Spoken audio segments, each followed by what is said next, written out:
Hey, salut les amis! Aujourd'hui, on va faire une petite vidéo pour faire voir une application d'un atelier. Par exemple, je vais vous faire voir un truc. Ici, on a un balai brosse avec les lingettes qui se changent, un réservoir d'eau ou avec du produit pour nettoyer le sol. Il est activé via un manche et au bout de ce manche, en fait, il y a une gâchette. Et cette gâchette, elle a été cassée et malheureusement, le produit n'existe plus dans le commerce. Donc plutôt que de le jeter, parce qu'il était vraiment pratique et que ça vaut un peu des sous quand même, et du coup, on dévisse les deux vis. J'ai récupéré la gâchette. Cette gâchette, je la mets, hop, dans mon scanner. Ce qui me permet du coup d'avoir une image de la gâchette avec la bonne forme. Ouais, c'est des morceaux de pâte à fixe qui sont sur le truc. Et ensuite, sur Fusion 360, on va redessiner cette gâchette pour pouvoir la réimprimer. On va tester ça. Alors voilà, nous voici donc hop dans Fusion 360. On va aller hop, ça c'est pour la maison, on va dire. On fait un nouveau plan. Et donc là, on va tout simplement insérer un canevas. Ici, je vais aller chercher tout simplement dans mon ordinateur, téléchargement, ma fameuse numérisation. Hop là, on choisit où est-ce qu'on l'installe. À plat, bam, par exemple. Ça c'est pour la déplacer, d'accord, ok. Donc tant qu'à faire, on va essayer de mettre la pièce à peu près au milieu de l'axe. Si on se positionne sur la partie haute, hop là, donc on va la mettre à peu près au milieu de l'axe XY, comme ça on sait où on est. Tac, et ensuite l'échelle. Écoute, pour l'instant, on va le laisser comme ça. Tac, voilà, là on voit ma pièce, ça me permettra de la dessiner correctement. Tac, tac, tac, tac. Donc la totalité de ma capture, c'est un scan d'une feuille A4. Donc c'est 21 par 29,7. Déjà, on va enregistrer. On va appeler ça gâchette. Enregistrer. Maintenant, on va juste inspecter. On va essayer de mesurer. Ah, je peux pas. Quand on inspecte, on peut inspecter des points qui ont été déjà dessinés. Or, ça, c'est pas un dessin, c'est juste une image qui a été affichée. Donc, du coup, on va simplement faire une nouvelle esquisse sur ce plan-là à plat. Hop. Et sur cette nouvelle esquisse, on va faire une ligne qui va essayer de prendre au mieux pour voir, hop, ici, à ici. Ça, c'est juste pour vérifier. Donc là, il me dit que ça fait 24,738. Donc c'est censé faire 29,7 en théorie. Donc du coup, comment on fait? On vient sur le canevas, on fait un clic droit et on fait calibrer. À ce moment-là, on sélectionne deux points dont on connaît la distance. Un ici. Ici, on est censé avoir, là on rentre la valeur, 29, donc comme c'est en millimètres et 29,7 c'est 297. Théorie du coup, maintenant si on fait une esquisse et qu'on mesure, on fait une simple ligne, on va de là à là, on est censé avoir 21. Et c'est le cas, puisque du coup le scan, je vais demander un scan de feuille A4, 21 en largeur, par 29,7. Du coup, ça veut dire que la taille de ma pièce est la taille réelle maintenant sur mon dessin. On va en profiter du coup pour le modifier, c'est-à-dire on va juste le déplacer pour le remettre comme on le voulait. Hop. Et ce qu'on va faire, c'est qu'on va mettre le cercle au centre. Ça sera le top, ça sera le bon point de départ. Hop. Bon, on va essayer. Bon, on n'est pas pire là. Moins 2, moins 2,10, un petit peu plus, 20, 30, trop, 25. On est pas mal comme ça. Et sur cet axe-là, cette fois-ci, donc là on est à 0, on va faire 0,10. Non, c'est dans l'autre sens, donc il faut un moins. On met un petit moins devant. 10, 20, ça a l'air d'être pas mal. Allez, on valide ce déplacement. Et voilà, là la pièce, elle est à peu près bien placée. Ça, c'est de la pâte à fixe que j'ai fixée pour que la pièce soit bien droite dans le scanner. Du coup, j'en prendrai pas compte pour dessiner. Nous, ce qui est important, c'est ce trou-là, dans lequel il y a une pièce qui vient se glisser dedans. Et cette tétine-là, qui sert à sortir ça. Maintenant, il faut que je dessine. Il y a beaucoup de choses arrondies, donc ça va pas être facile. Mais déjà, on va commencer par un truc sûr, c'est qu'a priori, c'est un cercle. Et à mon avis, c'est un cercle de 6 mm. Donc ça, c'est fait. Donc l'outil cercle, on clique là sur notre centre, on tire, ou on tape la valeur 6. Hop là, ça c'est fait. Ensuite, on a un deuxième cercle, qui est celui-ci, qui a l'air de faire environ 3 mm. Nickel, on a nos deux cercles. Et ensuite, il va falloir essayer de dessiner tout ce bordel là. On va terminer l'esquisse pour l'instant. J'ai le droit de modifier. C'est l'opacité que je voudrais modifier. J'aimerais bien, voilà, pour y voir un peu mieux. Tac. Je vais avoir besoin d'y voir un peu mieux. Ensuite, je reviens ici dans mon historique. Je double-clique sur mon esquisse, pardon. Là, on aurait pu faire une courbe comme ça, parce qu'elle a l'air d'être plutôt droite, de là à là. Si je fais ça, tac. Et tac. On est pas mal là. Ouh, on est pas mal. Hop là, déjà on a une bonne première partie. On a une ligne droite ici. On a une ligne droite ici. On a une ligne droite. Est-ce que c'est une ligne droite? Non, là c'est un gros arrondi. Tac, on a une ligne droite. Bah ici en fait normalement c'est la gâchette. Donc la gâchette, bah nous on va la redessiner. Hein. On va se débrouiller pour essayer de la dessiner. On va pas la faire trop longue, sinon c'est ça qui fait que ça casse. Donc si on fait une gâchette, on va se faire un truc genre ça part de là. Tac. Ensuite ça part de là. Tac. Et ensuite on se fait un arrondi entre là et là. Un truc genre ça, un peu plus arrondi, comme ça. Tac. Ensuite, on a une grande ligne droite ici. Tac. Je vois qu'on a une autre ligne droite ici. Un truc dans le genre. Tac. Et après, c'est des arrondis de partout. Donc, soit on essaye de refaire des arrondis hop, tu vois, dans ce genre-là. Tac. Ici à ici. Donc, de ici à ici. Donc, je tire un petit peu plus. Tac. Et après, je l'arrondis.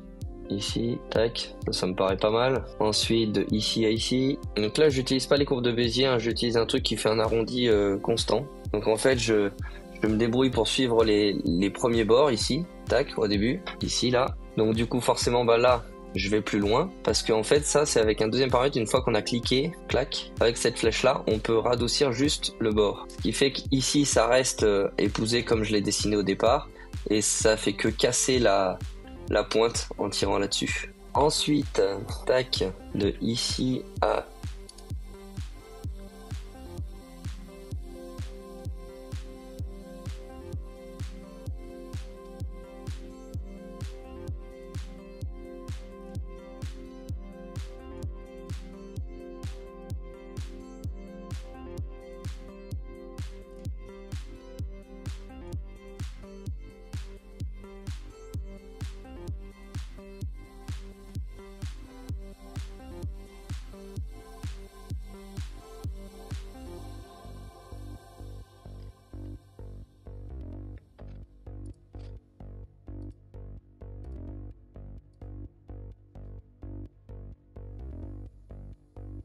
donc voilà, on a notre forme qui est terminée. Je me demande si la gâchette, il faudrait pas la faire un petit peu courbée. Enfin, je regarde sur l'original comment c'était prévu, qu'elle mériterait d'être courbée vers le bas. Ou alors on fait ça, on supprime ça, on supprime ça. On se fait plutôt une courbe, on va la mettre par là, tac. On exagère volontairement et on fait ça, nickel. Hop là, on refait une courbe, tac, tac, tac. Pas mal ça. Tac, hop, on se refait une petite courbe de là à là, un truc comme ça, mais voilà, c'est pas mal ça. Petite gâchette incurvée là, je pense que ce sera pas mal. Donc la pièce d'origine, elle était creuse. Et je me demande si moi je la fais pas pleine justement pour que ce soit plus solide. Donc l'idée, maintenant qu'on a notre forme, on peut faire disparaître le truc, on a notre forme, on récupère cette forme, on appuie sur la touche Q qui est ni plus ni moins que l'outil extrusion, on se met en format 3D et on va venir extruder et pour ça il me faut l'épaisseur exacte. Donc pour ça on va simplement prendre un pied à coulisse ou tout bêtement mesurer l'épaisseur de la pièce. Donc là la pièce elle fait 10,75, donc c'est précis hein, sauf que j'ai fait une erreur. L'erreur c'est que le petit trou, le deuxième, en fait c'est pas un trou, c'est l'inverse, c'est des picots. Ce qui veut dire que on veut pas faire le deuxième trou, celui-là on le supprime, du coup ça fera la pièce pleine pour l'instant. Et on veut de 10,75. Tac, là on est bon, on a ça. Maintenant sur la face de derrière, ici, on va demander de afficher l'esquisse qu'on avait faite, donc avec ce petit truc là, et on va faire sortir, c'est-à-dire que cette fois-ci quand on va extruder non pas dans le sens où la flèche elle le demande, mais on va tirer la flèche dans l'autre sens pour faire sortir le petit picot. Et ici dans les options, on est bien sur l'option joindre, c'est-à-dire qu'on va coller ce morceau là qu'on est en train de sortir avec la pièce existante. Par exemple, je le faisais dans l'autre sens, on voit que c'est rouge et là il nous propose de couper, c'est-à-dire qu'on ferait un trou au lieu de faire une extrusion, au lieu de faire un ajout de matière, on en enlèverait. Nous, c'est dans ce sens-là et on va mesurer avec le pied à coulisse la taille de ce petit picot. Fait 3 mm. Moins 3, on est bon, on a bien le petit picot qui sort. Le problème, c'est que ce petit picot-là, il sort en symétrie des deux côtés. Donc le trou, pas de problème, il a été fait complètement à travers. Mais là, du coup, on n'a plus le dessin pour les petits picots. Donc il y a une solution. On clique ici sur cette face et on demande de faire une nouvelle esquisse. On le voit en transparence un petit peu ce cercle. Sauf qu'on peut pas le sélectionner pour extruder à partir d'ici. Donc du coup, ce qu'on va faire, on va aller dans créer et il y a un outil qui s'appelle projection ou la lettre P en raccourci. Et là, on va venir sélectionner ça. Ça va projeter en fait le dessin de ce cercle qu'on avait déjà dessiné sur notre esquisse actuelle, c'est-à-dire sur notre face sur laquelle on est en train de dessiner. Donc ça, ici, la fonction projection, elle est là. La première demande, c'est sélectionner qu'est-ce qu'on projette et après on valide. Et là maintenant, hop, on a ce cercle-là qui a été projeté sur notre dessin actuel. Ce qui fait que maintenant on peut sélectionner ça et avec la touche Q, demander une extrusion à partir de cette face-là.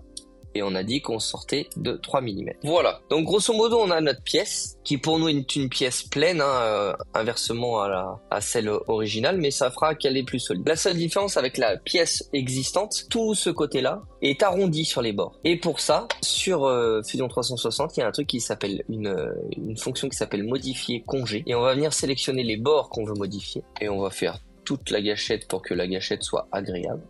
Hop là, hop, hop, hop, hop, hop, hop, et hop. Voilà, je pense qu'on a sélectionné à peu près tout. Ah non, il y a le bout là aussi qui est arrondi. On le fera après.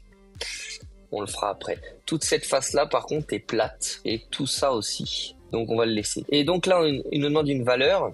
On va faire un peu au pif. Si on met 3 mm, il dit qu'il y a une erreur à ce niveau-là. Donc, ce qu'on va faire, c'est qu'on va s'arrêter là. Pour l'instant, on va pas faire la gâchette. Et là, il nous fait notre arrondi. Pas mal, je pense qu'on est plus sur 5, qui fait vraiment un arrondi complet. Mais là, c'est pas beau par contre. Du coup, c'est pas beau, mais ça peut marcher. Si je fais ça, et ça, et ça. On va peut-être faire partie par partie. Tac, et qu'on met donc 5. On a ça, déjà pas mal. Et peut-être que 5, c'est un peu trop. On va faire seulement 4. Et ensuite, on va faire OK. Ensuite, on refait une fonction congé. Et on va venir y sélectionner ces parties-là. On va faire 4. Et là, c'est déjà plus beau que ce que ça nous proposait tout à l'heure. Hop là. Ensuite, on va s'occuper de l'arrière. Donc, on avait dit qu'on voulait faire aussi ça ici et ici. Et peut-être même ici et ici. Là, on met 4. Est-ce que ça nous propose quelque chose? Alors là, a priori, soit c'est trop. Si on fait 2, 1. On va juste faire un petit 1 là. Parce que sinon, après, je pense que là, au moment où c'est trop fin, il a un peu trop du mal.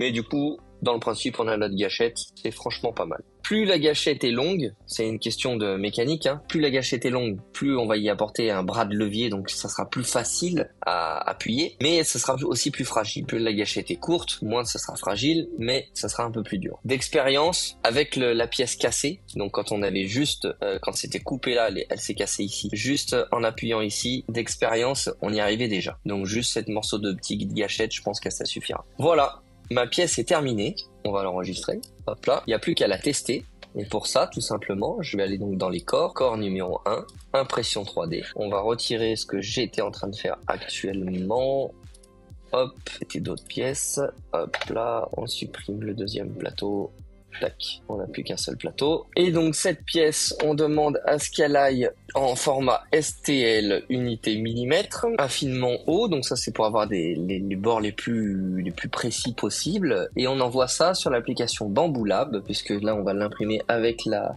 Bamboo Lab. Hop, et là ça a été envoyé. Pour ça, ça arrive ici. La difficulté de cette pièce, c'est que c'est le petit kiki là qui sort des deux côtés. On voit là. Dans l'idéal, pour que cette pièce soit résistante, il faudrait qu'elle soit imprimée à plat, c'est-à-dire ici. Ça va nous faire toute une face dans le vide. Il va falloir qu'il génère un support complet pour pouvoir imprimer dans le vide. On aurait eu une autre solution, ce serait de l'imprimer du coup comme ça, debout, de façon à ce que ça imprime facilement. On aurait même pu l'incliner très légèrement, de façon à ce qu'il n'y ait pas besoin de aucun support. Si on le mettait comme ça, il y aurait quasiment besoin d'aucun support. Parce que du coup, il démarre là, sauf que là, la pièce, elle tiendrait sur juste une arête. Ce serait trop dangereux. Il faudrait au moins la coucher un tout petit peu. Il n'y a pas de vraiment solution miracle, mais là, en fait, on imprimerait avec les couches comme ça, à l'horizontale, qui veut dire que ici, l'endroit où on va forcer, les couches sont dans le sens où on va forcer. Et du coup, c'est là où il y a le moins de matière qui vont tenir. Alors que si on imprime réellement de cette façon-là, hop, à plat comme ça veut dire que les couches, elles vont s'imprimer dans ce sens-là. Et ce qui veut dire que les feuilles de plastique elles vont être entières sur toute la pièce. Et donc, en termes de résistivité, ce sera certainement meilleur. Donc oui, en termes de finition, ce sera moins beau puisque toute cette partie-là, elle va être imprimée sur un support.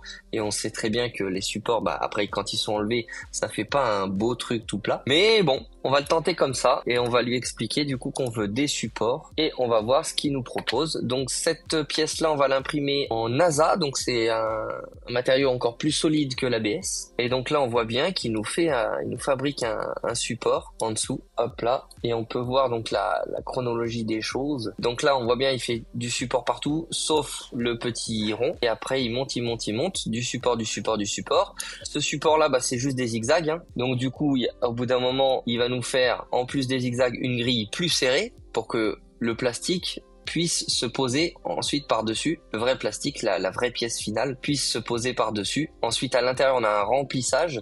Et ce remplissage pour une pièce mécanique sur laquelle on va forcer n'est pas assez important. Donc là, on va passer plutôt à 25%. Et donc là, le remplissage sera beaucoup plus important. Et je le fais en gyroïde parce que d'expérience, le remplissage gyroïde, souvent, est un peu plus efficace. Et pour que la pièce soit plus solide, là, actuellement, on a 2 couches sur le bord. Je vais demander à passer à 4 couches pour que les bords soient plus épais. Et on tentera l'impression comme ça. Et je vous ferai donc une image du résultat. Donc voilà, voici la pièce originale qui elle est creuse. Je pense que c'est pour une économie de plastique. Et donc la gâchette qui a cassé. Donc en fait il y a 2 clippés qui viennent là, hop, se mettre là. Et les 2 kikis, je pense qu'ils vont certainement dans des rails pour diriger la rotation. Et donc c'est ce que je disais, c'est que si jamais on le remplit, ce côté-là est plat en fait, pas arrondi. Contre toute cette partie-là, on voit bien qu'elle est arrondie. Hop, tout ça c'est arrondi. Donc voilà, ça devrait le faire normalement. Hop, on verra bien après l'impression. Donc ça c'est la pièce originale. Tac, et voici la pièce imprimée. Franchement, nickel quoi.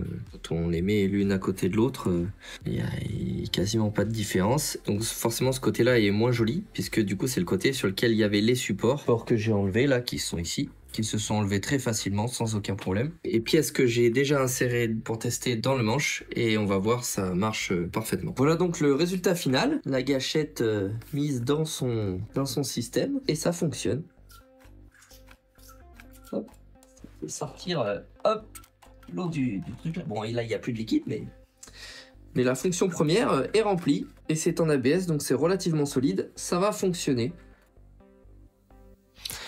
Voilà les kikis, donc du coup ce projet est terminé, c'était pour vous montrer un petit peu à quoi ça peut ressembler l'évolution d'un projet, donc là c'était un truc perso, mais pour le pro, que ce soit pour des pièces de drone, pour des pièces de caméra ou autre, le principe est exactement le même.